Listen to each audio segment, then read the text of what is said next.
Yo mga idol, kamusta? Sports Talk PH nga pala. Ang kasikatan ni Pacquiao, pag-usapan natin yan mga idol. Ngunit bago ang lahat ay huwag kakalimutang mag-subscribe at i-click ang notification bell button for more sports talk.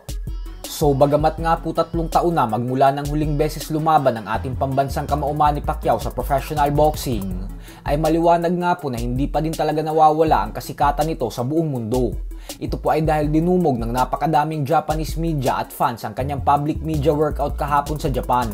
Ito po ay parte ng kanyang paghahanda para sa kanyang bigating exhibition fight na gaganapin ngayong darating na linggo kontra sa former K1 Super Lightweight Champion Rukia Anpo.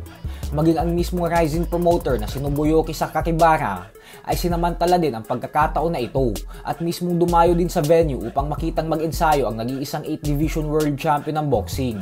Habang ang mga Japanese fight fans naman ay sinabing bagamat gusto nilang makitang manalo ang kanilang kababayan sa laban, ay pagkatapos daw nilang makita ang mga galaw ng ating pambansang kamao sa ensayo kahapon, ay masasabi daw nila na malabo daw talagang manalo si Rukia Anpo.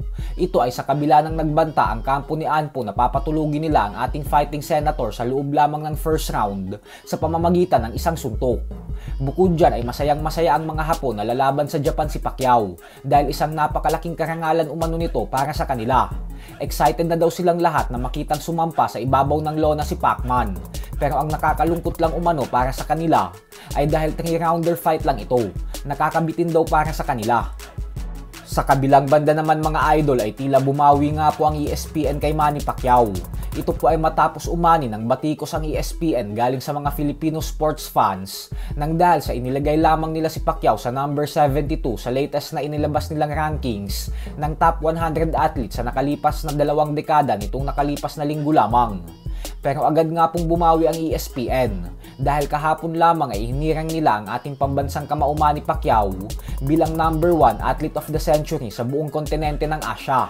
Tinalo po ni Pacman dito ang Chinese basketball superstar na si Yao Ming dahil nagsilbi lamang itong pangalawa sa likod ni Pacquiao.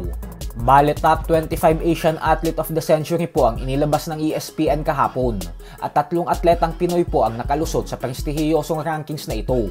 Pasok din po ang Olympic gold medalist na si Heidelin Diaz na siyang pang number 19, habang ang 7-time PBA MVP na si Junmar Fajardo naman ay pang number 25. Napakalaking karangalan po nito para sa ating bansa, lalo pat numero 1 si Pacquiao sa listahan sa buong Asia, tapos may 2 pang Pinoy.